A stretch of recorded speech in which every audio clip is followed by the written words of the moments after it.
Hello hello सभी साथियों को नमस्कार। और मैं अभी सोच रहा था, मैं उस रूम में बैठा हूँ, संजय भाई का वेट कर रहा था। संजय भाई आने वाले हैं, थोड़ा जाम में फंसे हैं, तो मैंने सोचा साथी भी जाम में फंसे हुए हैं। हाँ, यहाँ कोई इधर पीछे वीआईपी रूट लगा हुआ, मैं भी आधा घंटा फंस गया। हाँ बस वही कुछ हुआ है। संजय भाई उधर ही खड़े हैं, बोले मैं 20 मिनट से जाम में खड़े हैं फिरोज शाह वाले रोड पे। मैंने सोचा मैं इधर बैठा था, मैंने सोचा तब तक मैं बात शुरू कर देता हूँ। मैं जैसा बोल रहे थे कि जयपुरा से कैंपस से निकल के आया था। लीगल सेल की सर आज पहली मीटिंग होने की वजह से हमारे बहुत सारे साथी तो पुराने ऑफिस में पहुंच गए। ओहो अच्छा अच्छा, ये फर्स्ट टाइम। तो सबका धन्यवाद। एक तो मैं समझता हूँ कि जितने सब वकील बैठे हैं यहाँ, कि राजनीति में वकीलों का रोल तो बहुत अच्छे से समझ में आ रहा है। मैंने चुनाव लड़ने का फॉर्म भरने से लेके उसकी स्क्रूटनी कराने में आम आदमी के बस की तो नहीं है। उसकी स्क्रूटनी करा के मैं वहां जाके बैठता हूँ, पता नहीं आरोप क्या क्या कर देगा।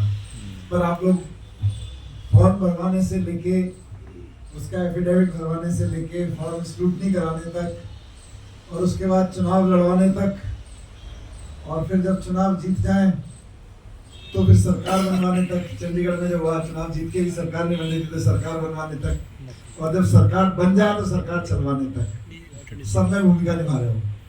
तो उस सब के लिए धन्यवाद देते हुए मैं बहुत शॉर्ट में 2-3 चीजें मेरे मन में थी, मैं रख देता हूँ। एक तो प्रचार, क्योंकि मैं अपनी विधानसभा में भी या पहले भी बात करता था, तो एडवोकेट के पास में तो आदमी रोता पीटता ही आता है, और उसमें से अधिकतर की मदद हो जाती है। मतलब पुलिस का सताया हुआ, सरकार का सताया हुआ, पड़ोसी का सताया हुआ, किसी का सताया हुआ ही आता है, और उसकी जब मदद हो जाती है तो वो बात एहसान जिंदगी भर याद रखता है। तो मुझे लगता है कि अगर हम अपने क्षेत्र में, अपने कैचमेंट एरिया में अगर इस वाली कैपिटल को कैपिटलाइज करके मोल्ड करें आम आदमी पार्टी के पक्ष में, फर्क पड़ेगा। उसको ये समझ में आएगा कि भाई काम तो फिर नीचे पड़ना है। एक मुकदमा हुआ था, एक पुलिस से अफेयर हुआ था, एक कुछ सरकार से कुछ केस हुआ था, मदद की थी इन्होंने ही बचाया था या इन्होंने ही जितवाया था। तो फिर कभी जरूरत पड़ेगी, किसी और की जरूरत पड़ेगी, तो ये काम आने वाला आदमी है।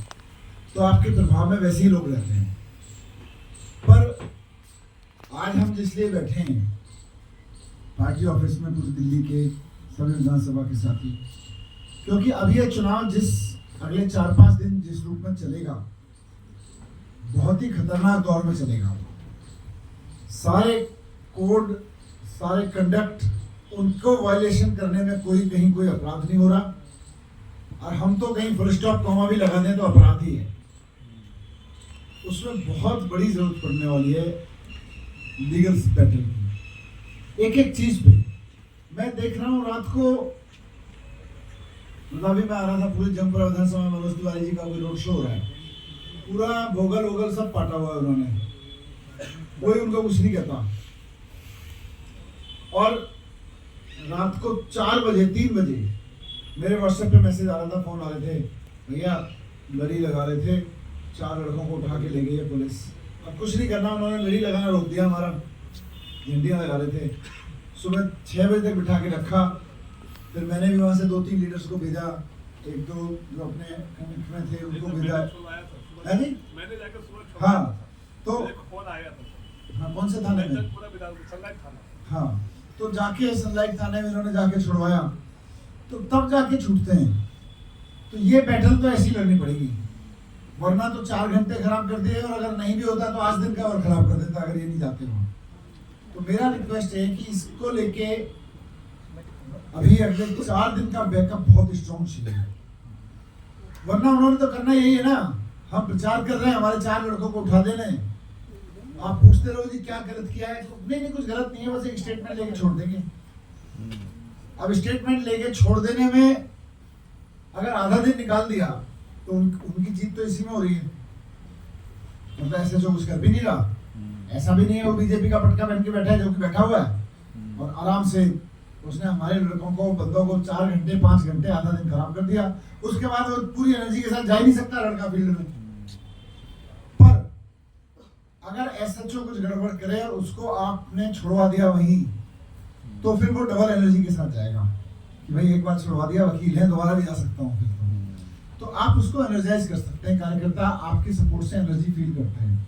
जैसे और एक और वाक्य हुआ वहीं जंगपुरा में, क्योंकि मैं वहीं के इंसिडेंट्स दे सकता हूँ। कुछ लोग प्रचार कर रहे थे, हमारी पिटाई हुई थाने में, हमारे लोगों को उठा के ले गए, बयान लिया, फोन वोन हुए, इधर उधर से हुआ, छोड़ दिया। फिर 4 घंटे बाद, 3-4 घंटे बाद फिर फोन आ गया उनके पास में। अब सामान्य प्रक्रिया में आदमी सोचेगा यार थाने वाले फिर बुला रहे हैं, चले जाता हूँ। कार्यकर्ता तो उसको लगता है यार पता नहीं क्यों बुला लिया, डरता हुआ फिर चला जाएगा। और लीगल माइंड कहेगा भाई एक बार तो स्टेटमेंट दे दिया तूने, फील्ड से उठा रहा था मेरे को, अब दोबारा अगर बुलाना चाहता है तो नोटिस दे दे, क्यों बुला रहा है? भाई मैं अपने घर पे बैठा हूँ, तुमने मुझे कहीं किसी स्पॉट से उठाया, मेरा स्टेटमेंट ले लिया, मैं घर आ गया, अब किस लिए बुला रहे हो? तो जैसे ही एसएचओ को पूछा कि जी बुला रहे हो? हाँ जी। किस लिए बुला रहे हो? नहीं नहीं अभी कुछ और पूछना है। ठीक है जी, नोटिस भिजवा देना, एड्रेस आपके पास है। दुनिया का कोई एसएचओ नोटिस नहीं भिजवा सकता। उसको समझ में आ गया कि बस ये तो कहीं से लीगल सपोर्ट पर बोलना है। मतलब कार्यकर्ता का ये कहना भर, हाँ जी आ जाऊंगा मैं, नोटिस भिजवा दो, क्योंकि नोटिस तो फिर किसी सेक्शन में बुलाना पड़ेगा ना, किसी कंप्लेंट पे देना पड़ेगा ना। ऐसे थोड़ी है कि बीजेपी के कैंडिडेट ने फोन कर यार बंदे को उठा लिया। पर वो लीगल लैंग्वेज डालना उसके माइंड में, सारे कार्यकर्ता तो लीगली साउंड नहीं है, तो वो काम बहुत जरूरत पड़ रहा है इस वक्त फील्ड में। मतलब लेफ्ट राइट सेंटर हर थाने में अगर हमारे 2-2 3-3 साथी भी खड़े